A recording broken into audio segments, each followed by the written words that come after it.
Hey, it's Jared. Welcome to State of Tech. Today we're going to talk about my practical review of the Z Flip 3 from Samsung.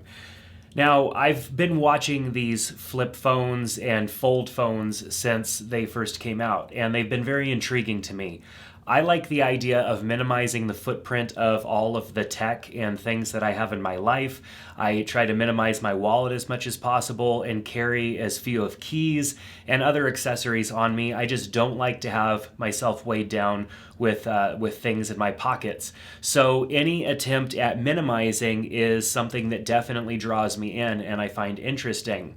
Now, with this phone, I hesitated on the previous versions of the phone because there were so many initial reviews coming out of issues with, if you get a little bit of dirt in there or something like that, things could kind of cause some problems. And the crease was definitely a thing. But I remember back to when we started having notches on our phone and how the notch kind of isn't as noticeable after a while. So maybe it wasn't a big deal. But after using this phone for a couple of weeks, I've come to a couple of practical opinions on the device. While it does have a nice small footprint, there are some things that just are not ideal that I've gotten used to because, we had flip phones in the past. That was the normal way of operating a phone, was most of them were flip phones. And then we moved more to, the brick or candy bar slab style phone, slab phone that we've been used to for, over the last decade. And that has become the norm. So going back to something like a flip phone, there are things that were interesting and frustrating at the same time. So before we jump into that, I just want to say this phone is a great phone. It has decent cameras, it's got fantastic specs, it's a fast phone overall. I put some games on it. It was definitely able to keep up with some of the modern games. The refresh rate on the screen is great. There are so many things about this phone that are right and are as close to flagship as really most other phones get.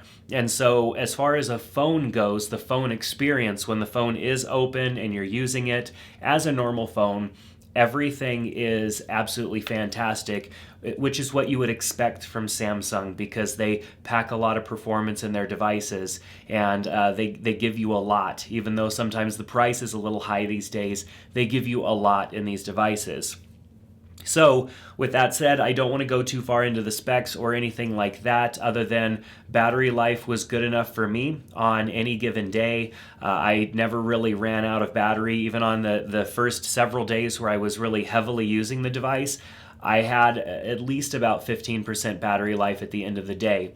Granted, my Galaxy S devices typically have more battery life. My iPhone has more battery life at the end of the day, but we are sacrificing a little bit of battery space inside of this phone for its foldable functionality. So with that said, if you're wondering whether or not the phone performs well enough, it's more than definitely going to perform well enough for most everyday tasks, even for the heavier user with a lot of screen on time. You're opening and closing the phone a lot, using the camera, maybe playing a casual game here or there. You are going to be just fine with the performance on this device. So let's talk about the practical, everyday use of this phone. Now, I do like the fact that it folds down and takes up a lot less space in my pocket. I love the fact that the main screen is not opened and susceptible to scratches because it is closed out, even though there is a little bit of a gap in there and you could get something in there that would scratch up the display. When it's in my pocket, which primarily is that's where my phone would be as I'm moving throughout the day, I'm not worried about the screen getting scratched. Of course, there is the back glass that has a screen and shares that glass with the two cameras. That can get scratched, and I would probably recommend a screen protector for that. But overall, I'm less fearful of this phone being in my pocket with something else, like maybe even being up against my wallet, than I have been with any other phone for the longest time. And that was a nice peace of mind, knowing that I didn't have to worry as much because the screen is not exposed. And I know you can get cases for other phones that cure that problem, but I don't like adding a lot of bulk to my phone. So the fact that this phone was able to make me a little more at ease in that situation was kind of nice. But every time I go to pull out the phone, typically I'm using my phone in a one-handed way. I'm not using my phone with both hands. I struggle to get the phone opened. You kind of have to dig your fingers underneath there and then push it open with your thumb. Now, the screen is just covered with fingerprints because of that. I have to touch the screen a lot to get this phone opened. When I go to open the phone, I can do it two hands really easily. That's great if I have two hands available. But if I'm going to answer a call or something, I've got something else in my other hand, I have to really get my thumb in there and push the phone open, and so I have fingerprints all over the front of the phone, which I don't like. And so I'm constantly wiping this screen off because I don't like fingerprints on my screen. I don't like fingerprints on the phone at all, but it's just unavoidable with this particular phone. So opening the phone is really kind of a pain. I think, it would have been nice if maybe they had some sort of spring assist, but I do recognize that holding onto this phone and having some sort of a spring assist that would fling the phone opened could easily knock it out of your hand and the phone would go flying and hit the ground. There are many times just trying to open this phone one-handed, I was just in a hurry trying to get to a call and I would fling it open and almost lose grip of the phone if I wasn't careful. I really had to kind of think about how I was handling this phone, which I've gotten to the point where I don't have to think about handling my phone because phones have been pretty similar for so long. So that's kind of a frustration in the everyday use of this particular phone, is the fact that trying to open the phone single-handed is really kind of a pain. I feel like even if they had some sort of a little indentation here that you can get your finger in and help open the phone a little bit, that would be really nice. Kind of like how on the front of a laptop you have a way to kind of get your thumb in there and open up the screen. That would be a useful feature on a phone like this. See, I almost dropped it there just trying to push it open.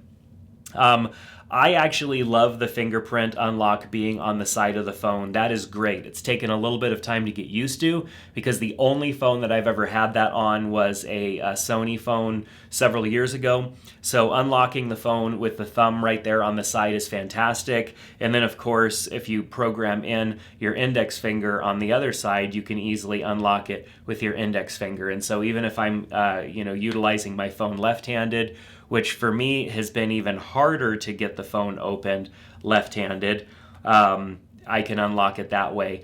Of course, it also has like a face unlock, and the face unlock works really well in this instance because you're trying to open the phone, your thumb probably isn't going to be in the right place, and so the face unlock gets the phone unlocked once it's fully unfolded and it registers your face. Unlocking the phone, that's another thing. I've been used to being able to just pull my phone out of my pocket, and whether or not it's like a Pixel phone that has the fingerprint reader on the back or an iPhone that has Face ID, I've been pretty much accustomed to being able to unlock my phone very fast. Whereas with this phone, I'm trying to unfold it, get it unfolded, and then get my thumb on the side of the phone and unlock it. The process is much more cumbersome than it has been on a lot of other phones. And so that just adds to the frustration. I'm trying to get into my phone for something, I'm scheduling something, somebody's giving me a date, oh hold on, let me get into my calendar, I'm accidentally pressing buttons on the side of my phone as I'm trying to open it. I finally get it opened and now I can get into my calendar app.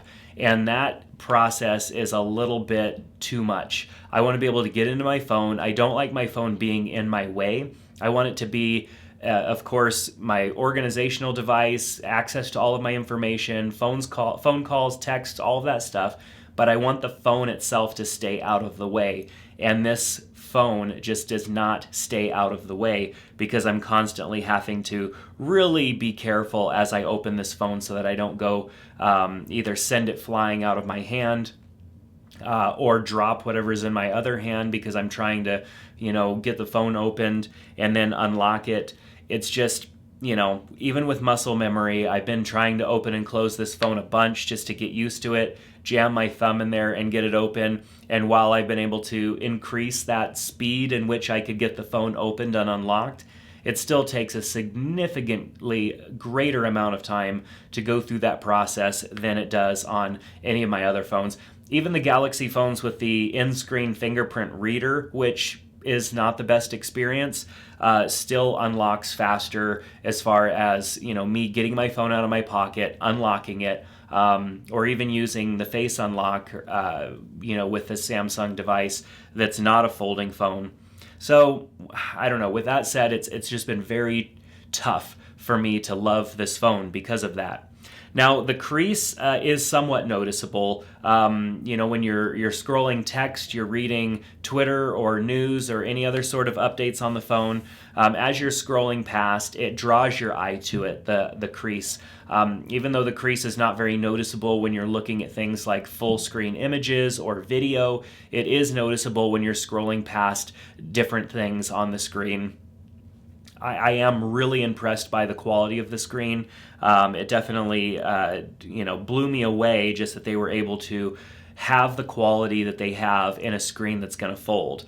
However, one frustration is the fact that, as you can see, as I point this phone at the camera, it does not do well with lenses. And so when I'm wearing sunglasses that have any form of polarization, it's very hard to use this phone. It's very hard to film this phone because most cameras have some sort of, like the camera I'm looking into has some ND filters on it. And so it's definitely making it a little bit tough to, see the screen or record the screen. It gives you that oily look. And I don't get that looking through my glasses on the phone, but if I put on any of these sunglasses that I have issues seeing the phone, and it kind of ruins the experience there because a lot of times I am using my phone outdoors, wearing sunglasses instead, and it becomes a little bit tricky there. Of course, there are certain types of sunglasses you can get that are not going to give you an issue here. But I mean, are you going to go and replace your sunglasses so that you can use a phone that folds or flips? I don't know if that's enough for you to justify going through all that trouble. So the reason I wanted to do this video as a practical review of this phone is because our phones are a part of our everyday life. We utilize them for everything multiple times throughout the day. And if the phone is now becoming a hindrance in our lives because it's a pain in the butt to get into, it's just not as convenient as it could be, then there becomes a problem there in using a device like this. I've talked to several people that even have the Fold, and they hardly ever go and unfold the phone and use the larger screen because it's kind of inconvenient in most cases. Unless you're sitting on the couch and just relaxing, most people are just using the front screen, which is not as good of an experience as a standard phone is these days. So I love what Samsung's doing with these. I like the fact that they are trying, because a lot of other phone manufacturers aren't even trying. Motorola's trying with a folding phone, and I'm sure there are some other off-brand phones out there, but there just are not a lot of these phones. And so I like the fact that they're trying, because without trying something new, you're not able to find out whether or not maybe it's time to move in a different direction. I don't think that this type of phone is that right direction. I don't know if there would be enough design changes you can make to this phone to make it easy to use and not become a hindrance in your everyday life. So that's going to complete my review and my thoughts on this phone. If you have any thoughts of your own, I would love to hear them down in the comment section below. For me, this phone is not going to make it to become my everyday carry for the long haul. I'll be going back to my phones that I've been using before. Right now, I'm back on the Pixel 5 because of anticipation for the next Pixel that's coming out, and then of course also on an iPhone. So I think it's a cool phone. It is really cool what this is, but it's just not practical. It's neat as a second phone, something that you can play with from time to time, but when it comes down to utilizing it every day, it really is kind of a pain in the butt, and for that reason, it's not a phone that's going to stick around for me. So let's chat down in the comment section below. If you like this video, give it a thumbs up and click that subscribe button so that I can see it in the next one. Take care.